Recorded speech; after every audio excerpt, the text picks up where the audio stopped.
Assalamualaikum warahmatullahi wabarakatuh. Om Swastiastu, Namo Buddhaya, Salam Kebajikan. Nama saya Desin Ahmad Trisna Putri. Di sini saya akan menjelaskan tentang toksoplasma. Jadi toksoplasma sendiri yang saya dapat dari WHO merupakan ini adalah tampilan latar belakang penyakit tersebut. Dijelaskan bahwa toksoplasma gondii merupakan protozoan parasit dari filum Apicomplexa. Lalu untuk seksualnya sendiri, penyebab perkembangbiakan seksualnya sendiri terjadi di usus kucing atau jenis famili Felidae. Lalu aseksualnya pada manusia atau hewan berdarah panas.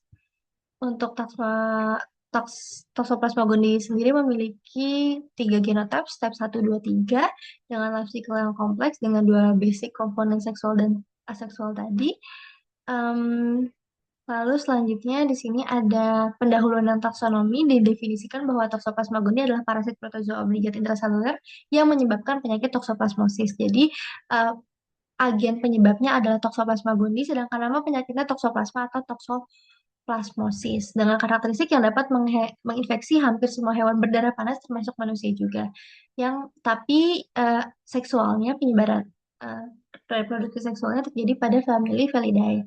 Taksonominya dari domain hingga spesies di sini, domainnya Eukaryota, kingdomnya Protista, filumnya Apicomplexa, kelasnya Conoidacida, ordonya Eucocydioida, familinya Sarcosita, Sarcositidae, genusnya Toxoplasma, spesiesnya Toxoplasma gondii. Lalu Toxoplasma gondii merupakan agen penyebab. Ini kucing adalah keluarga Felidae yang merupakan satu-satunya inang definitif. Toxoplasmosis adalah nama penyakitnya yang disebabkan oleh parasit Toxoplasma gondii. Nah, untuk morfologinya ada tiga, takizoid, bradizoid, dan okista. Bentuk takizoid itu menyerupai bulan sabit. Dia ini di ujungnya anterior, runcing, satunya bulat posterior. Lalu selanjutnya ada bradizoid, bentuknya bulat hingga oval. Berada dalam kista jaringan, di sini dia dindingnya tipis tetapi kuat yang bertahan pada respon imun tubuh. Sedangkan ini okista, bentuknya bulat atau oval dan berdinding tebal. Ukurannya sekitar 10 hingga 12 mikron. Terbentuknya di usus kucing. Jadi di usus kucing itu terbentuklah si okista ini. Untuk siklus hidupnya tadi seksual dan aseksual pada kucing, lalu untuk penyebarannya pada mamalia lain. Ini definitifnya, keluarga Felidae adalah salah satunya tempat berlangsungnya reproduksi seksual di dalam usus kucing.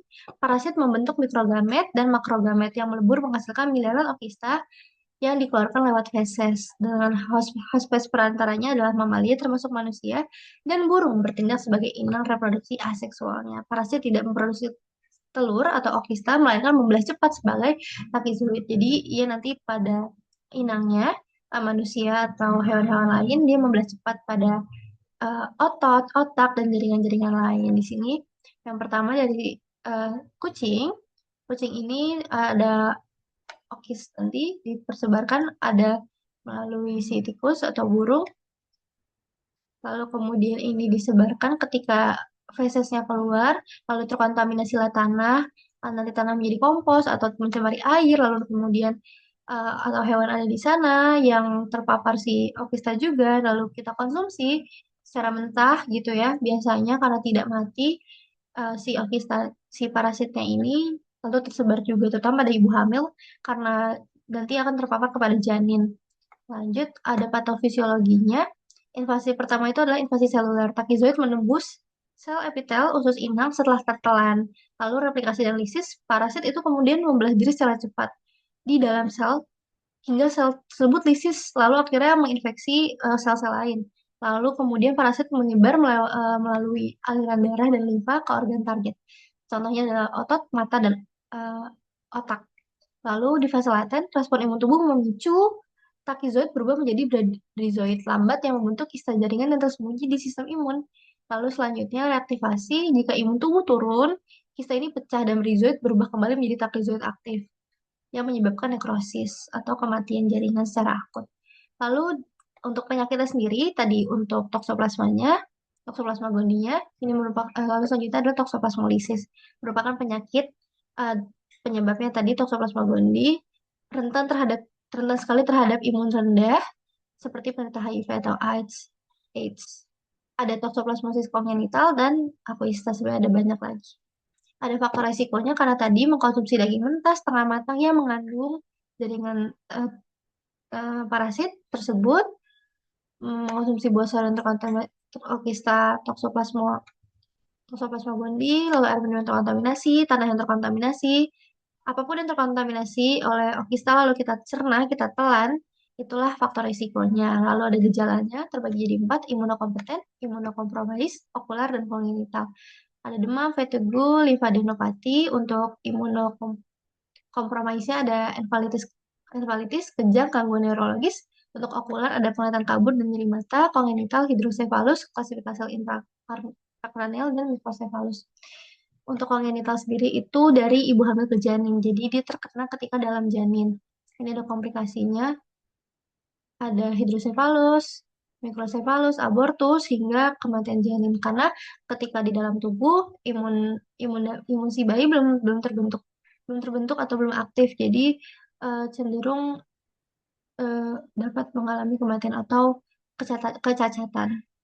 Untuk akuista ini posisinya ketika toksoplasmosis yang terkontaminasi ketika posisinya sudah di luar dari eh, kehamilan gitu ya, ketika kita dewasa salah satunya. Jadi bukan dalam fase bayi.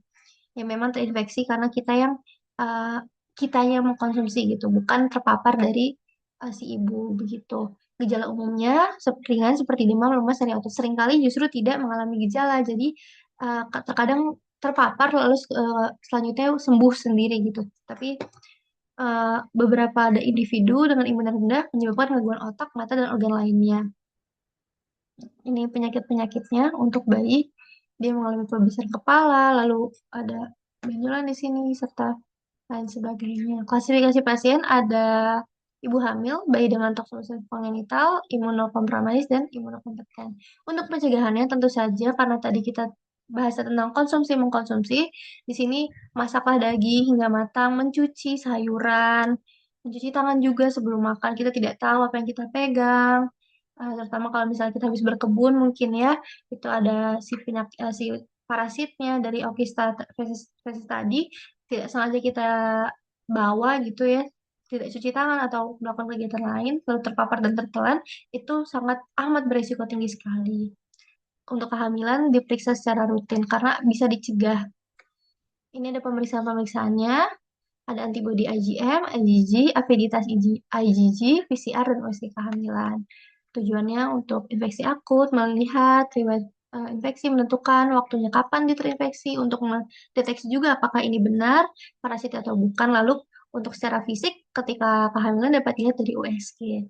Untuk pengobatannya, untuk imun normal seringkali tidak membutuhkan pengobatan karena respon tubuh kita yang melawan si parasit ini. Namun untuk beberapa kasus-kasus tertentu seperti tadi imun rendah atau ibu hamil harus diberikan beberapa terapi-terapi. Contohnya ada pemberian obat di sini. Ada pemberian obat untuk ibu hamil, ada pemberian spiramisin yang digunakan untuk mengurangi resiko transmisi ke janin. Jadi untuk dibatasi di blokade seperti itu. Jika infeksi janin dicurigai, dapat digunakan kombinasi obat lain gitu, piramethamine, sulfadiazin, dan leukovorin. Untuk tasmoplosis kongenital yang sudah terinfeksi umumnya mendapatkan terapi jangka panjang. Serta untuk pasien imunokompromis memerlukan pengobatan lebih lama dengan imunitas rendah tentunya membutuhkan waktu lebih lama untuk sembuh gitu.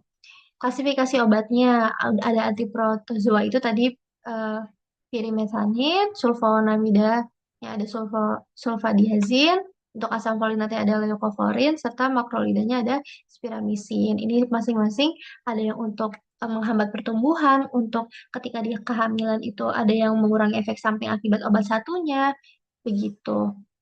Lanjut, untuk kesimpulannya, Toxoplasma gondii merupakan protozoa parasit intraseluler obligat penyebab dari penyakit toksoplasmosis yang mengidentifikasi manusia maupun hewan, serta dapat menyebar ke berbagai organ tubuh serta menimbulkan gangguan kesehatan, terutama pada ibu hamil dan individu dengan sistem imun rendah. Referensi yang saya gunakan. Thank you. Terima kasih. Wassalamualaikum warahmatullahi wabarakatuh.